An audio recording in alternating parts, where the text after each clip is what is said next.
Donald Trump called Barack Obama all talk, zero results, on live national television, in front of hundreds of people and millions watching at home. Obama didn't argue. He didn't raise his voice. He just waited. Then he pulled out a document, looked Trump dead in the eyes, and used Trump's own words to dismantle every single thing he had just said. By the end of the night, Trump was out of his chair, red-faced, pointing, and walking off a stage he had swaggered onto 40 minutes earlier, believing he owned it. This is exactly what happened. There is a specific kind of television that only happens when two people sit across from each other with no mutual interest in being polite, no shared investment in keeping things comfortable, and nothing left to protect by staying quiet. It is rarer than it sounds. Most political television is managed.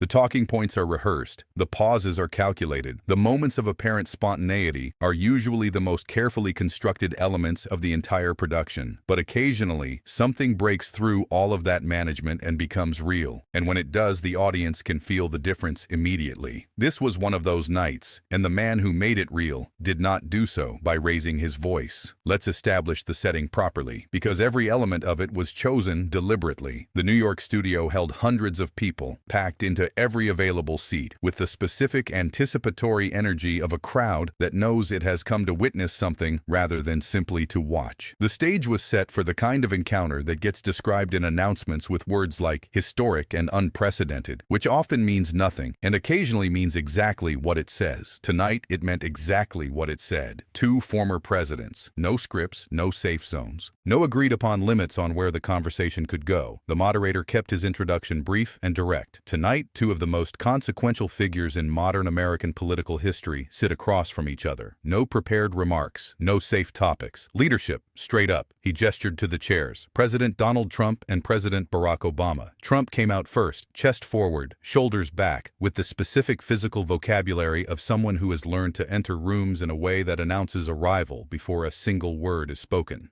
He gave the crowd the half smirk and the raised hand, then dropped into his chair with the ease of someone settling into a space he has decided already belongs to him. Obama followed a few seconds later, moving with the unhurried quality of someone who does not need the room's attention immediately because he is not worried about losing it. A small nod to the audience. Then he sat down. The moderator had barely opened his mouth before Trump was already speaking. Leadership is not about fancy words or knowing when to clap at the right moments, he said, his voice carrying the New York edge that has never been filed down regardless of how many formal settings it has been deployed in. It is about results. I built the strongest economy this country has had in generations. Unemployment at record lows. The stock market performing at levels people said were impossible. We brought back millions of jobs. We took on China and actually won. We rebuilt the military. We secured the border. These are things you can see and measure, not some hope and change fantasy, but actual wins for actual people. He pointed at the audience, his hand chopping the air for emphasis in the familiar way. People do not want speeches. They want results. They want to win. I delivered wins, huge ones. Everybody knows it. The crowd gave scattered applause mixed with murmurs. Some nodded. Others were watching Obama's face. Obama sat completely still for approximately 10 seconds after Trump finished, not shifting, not nodding, not performing patience, simply present, letting the words exist in the air for their full weight. Then he leaned forward slightly. Results without trust, he said, his voice slow and clear, are like building a skyscraper on sand. It might look impressive for a while, but the first real storm arrives and the foundation fails. So let me ask you something directly, Donald. When your results serve a narrow slice of the country while everyone else feels further behind than when you started, is that winning, or is it simply winning for yourself and calling it a national victory? The studio went quiet in the specific way that studios go quiet when the first real thing has been said. Trump laughed, loud and deliberate, the kind of laugh designed to communicate dismissal rather than genuine amusement.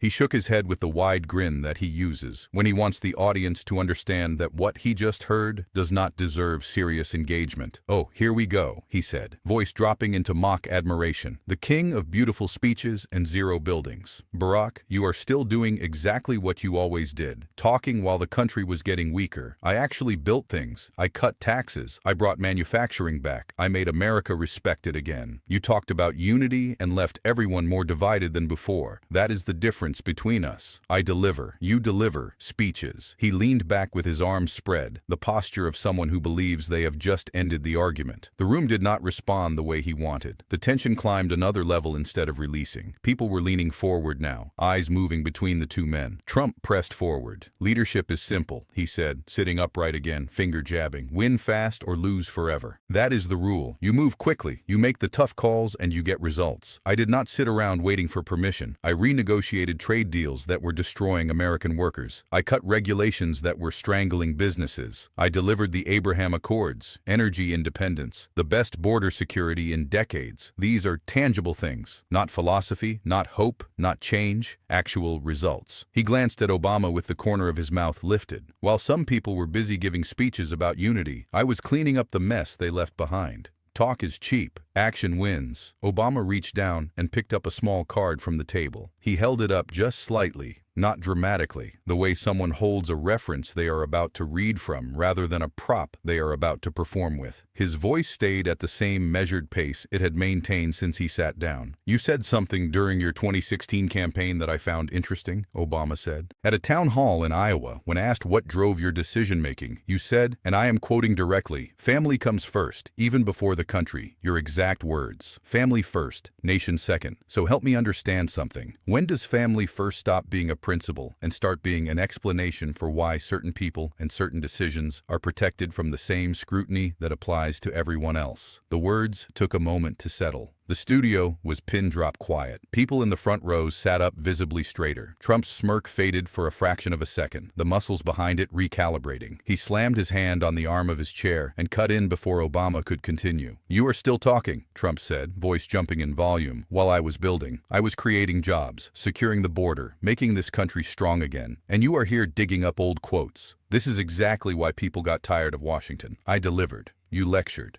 He was fully animated now, veins visible at his neck, the redness starting its climb from his collar. The audience reacted to the sudden spike in volume with a collective intake of breath. It was the first time he had crossed from loud into something closer to uncontrolled. Obama waited until it settled. Then he leaned forward, the same slight angle he had used before, and kept going at precisely the same pace. "Action that serves 1% of the country," he said, his tone even but carrying an edge now. "Is that leadership? Or is it self-serving policy dressed up in the language of patriotism? You talk about wins, but when those wins systematically widen the gap between the people at the top and the people trying to reach the bottom rung of the ladder, what exactly has been won?" Because from where I sit, real leadership produces results that lift everyone up, not just the people who were already at the top when you arrived. Trump's jaw tightened. He started to respond, stopped, then pointed across the table. "You do not get to lecture me about who I serve," he said. "I serve the forgotten men and women, the ones your policies walked past for 8 years. Obama did not raise his voice. He locked eyes with Trump and delivered the next question at the same deliberate pace, making sure each word arrived individually. "Then answer this directly. When does winning cross the line into self-dealing? When the contracts, the appointments, the protections, the pardons all circle back to benefit your own circle? At what point does that stop being leadership and start being something the American people have a right to be concerned about?" The studio settled into a heavy silence. Trump stared at him, mouth slightly open, 5 full seconds passing without a response. He shifted in his chair. The audience held still, barely breathing, the static electricity of the moment building visibly. Trump forced the laugh again. It was thinner this time, less sure of itself. "That is a ridiculous question," he said. "I made this country rich again. Everybody benefited. That is not self-dealing. That is winning." Obama nodded slowly, not smiling, not backing down. The moderator attempted a redirect. "Both of you have spoken tonight about what drives a leader. How much does family play into that? How does family shape the decisions made at the highest level of power?" Trump seized the question like it was offered as a gift. He straightened up, chest expanding, the pride audible before the words arrived. "Family is everything," he said firmly. "It is the ultimate source of strength and the ultimate legacy. When you have strong family behind you, you fight harder. You protect what matters. Every deal I made, every tough call, every policy decision was about building something that lasts for my children and their children. Loyalty to family is not a weakness. It is the foundation of real character. You stand by your blood. You build for the next generation." He nodded to himself with satisfaction, a man who believes he has just delivered an unanswerable position. Obama let the words complete themselves. Then he nodded, slowly and thoughtfully. Family is important, he agreed. It shapes who we are and what we value. Most leaders draw their deepest strength from it. He paused. Then his tone shifted by one precise notch. The way a key changes when a door it is not quite fitting has been adjusted slightly. He picked up another card. In 2017, your daughter said publicly that carrying the Trump name brought tremendous pressure, that it sometimes felt like living under a permanent microscope. She spoke about the weight of expectations and the scrutiny that came with that name. So when family loyalty becomes the shield around every significant decision, doesn't that create blind spots?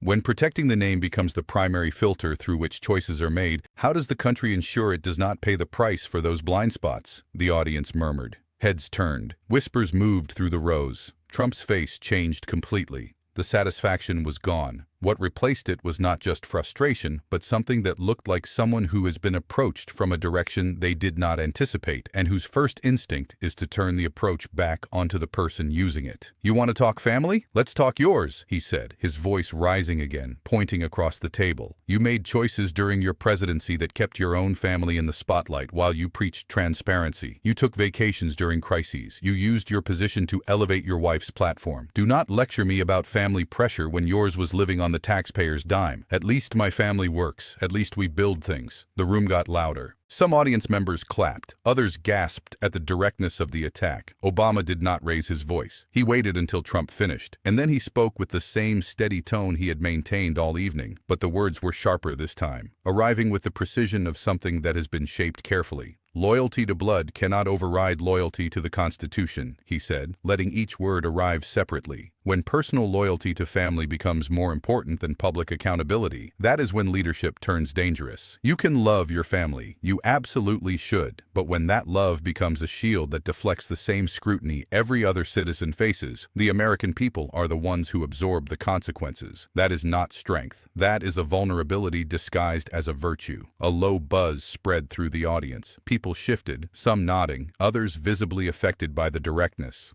Trump's hand came down on the arm of his chair, not quite a full slam, but the clearest physical signal of frustration he had shown since sitting down. His jaw was clenched and his eyes had narrowed into the expression he uses when he has decided that volume is the answer to something he cannot respond to on substance. Obama leaned forward slightly. His eyes were steady on Trump. He dropped the next question with the specific quietness of someone who knows it will not need to be delivered at volume to reach every corner of the room.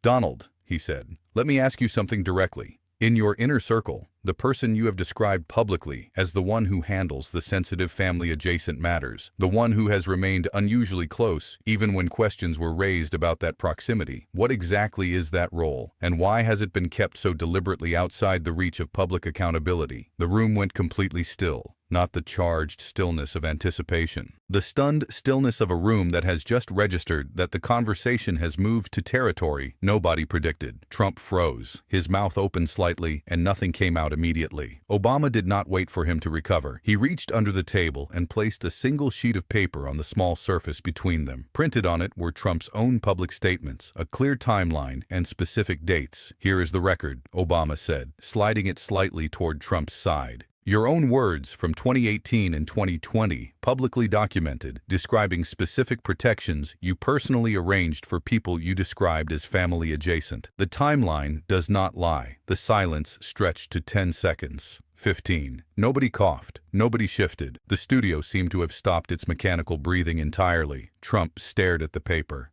The expression on his face moved through surprise, then recognition, then the specific anger of someone who realizes they have been led step by step into a corner, and the last step was just taken. He shoved his chair back and rose halfway, his pointing finger finding Obama across the table with the automatic precision of someone who has used that gesture thousands of times. You have no right, he said, his voice booming raw and unpolished, nothing like its earlier practiced thunder. No right to drag my family onto this stage. This is low, even for you. You are attacking my family because you cannot attack my record. His face was flushed deeply, his chest heaving. Several audience members stood involuntarily before sitting back down. The moderator's expression suggested he was calculating the geometry of a possible intervention and finding no clean angle. Obama sat completely still. He let Trump finish. Then he spoke in the same quiet voice that had been cutting through everything all evening. When family becomes a shield against public accountability, he said, it stops being private. It becomes a structural problem for the country. He picked up the paper again and read from a specific section, his voice clear and precise. Your daughter's own words in 2017. The name carries weight, but it also carries expectations that can cloud judgment. Sometimes you have to step back and ask what is right for everyone, not just the family. She said that herself. So when loyalty to blood means protecting individuals from the same rules that apply to every other citizen, that is not strength. That is a failure of public duty dressed up in the language of virtue. The audience erupted in murmurs and whispers and scattered bursts of sound that the room could not quite contain. Trump's hand came down on the table this time, hard, the sound echoing through the studio with the quality of punctuation. You are twisting everything, he shouted, still half standing, voice cracking at its edges.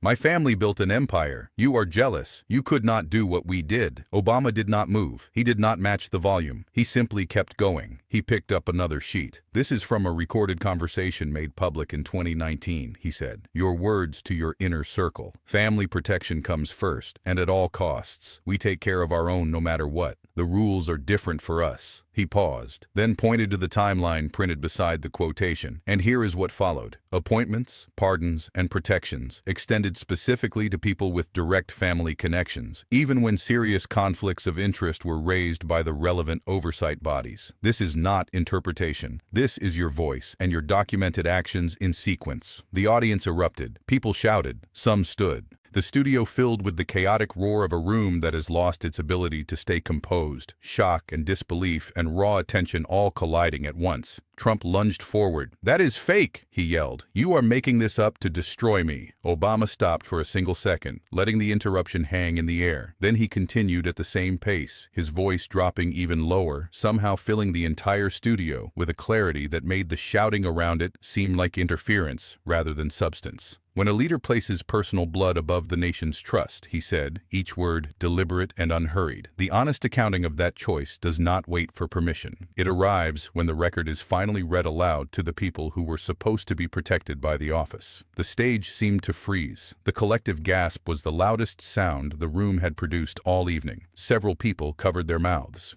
The moderator looked at the space between the two men with the expression of someone watching a controlled burn decide to become something else. Trump stood fully now, face a deep, blotched red, the veins in his forehead visible under the studio lighting. He recovered enough to fire back, pointing and moving toward offense, the way he always moves toward offense when defense has been exhausted. You want to talk family secrets? Let's talk about yours. All those closed-door decisions during your administration. The family members you placed in positions of influence while preaching about transparency. You think you are clean? You protected your own just like anyone else. Don't perform purity on this stage. Obama did not hesitate. He leaned forward and met Trump's eyes directly. The difference is clear, he said. When questions were raised about my family, we faced them. We did not use the power of the office to build a protective perimeter around anyone who shared our last name. He tapped the table with one finger, firm and final. Here is the public record, congressional testimony, my own public statements at the time, available to anyone who wants to verify them. You can attempt to drag me into the same category, but the facts have their own arrangement, and the American people are capable of reading them. Who treated the office as a public trust, and who treated it as a family enterprise? That question has an answer that does not require my commentary. The two men stared across the table at each other. Trump's hands were shaking with anger, visible from the front rows. Obama sat without moving, his posture identical to what it had been when he first sat down, but his eyes carrying an intensity that had not been present at the start of the evening. Trump could not sustain it.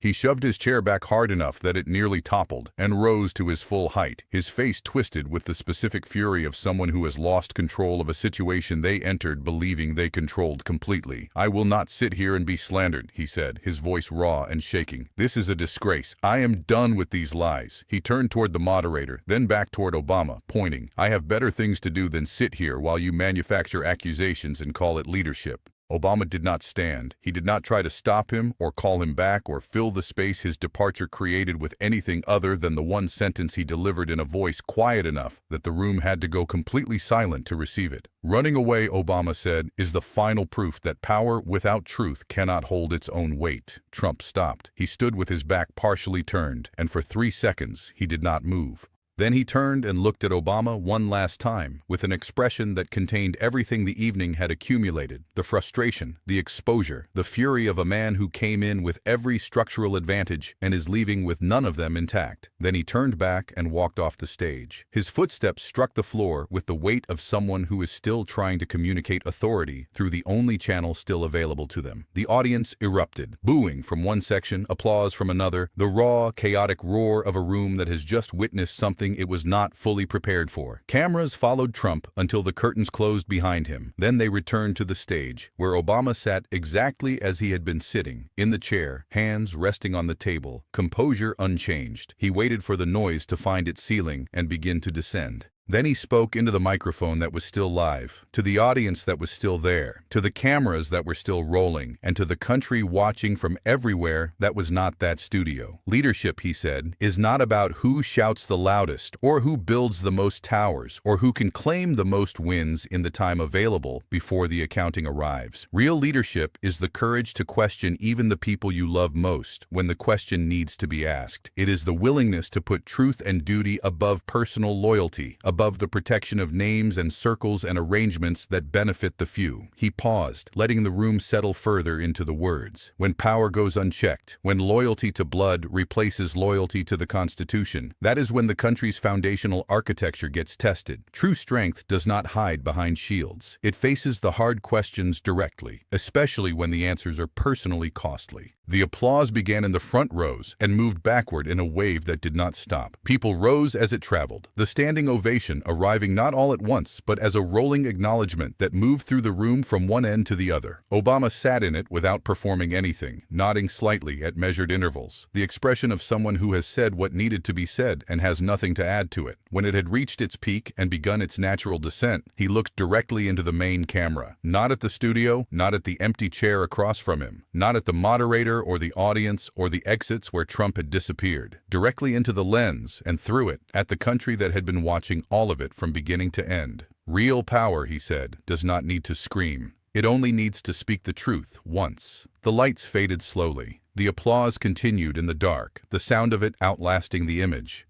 The chair across from Obama sat empty under the dimming lights, a permanent record of the decision that had been made in front of millions of people by the man who had once occupied it. The decision to leave rather than answer, to storm rather than stay, to let the accusation of running become true in real time by running from it. Some decisions make themselves. Some nights, the most revealing thing a person does is walk out the door. And some truths do not need commentary, elaboration, or a final dramatic statement. They simply need to be spoken once, in a room full of cameras, with enough quiet behind them to be heard all the way to the back row and beyond.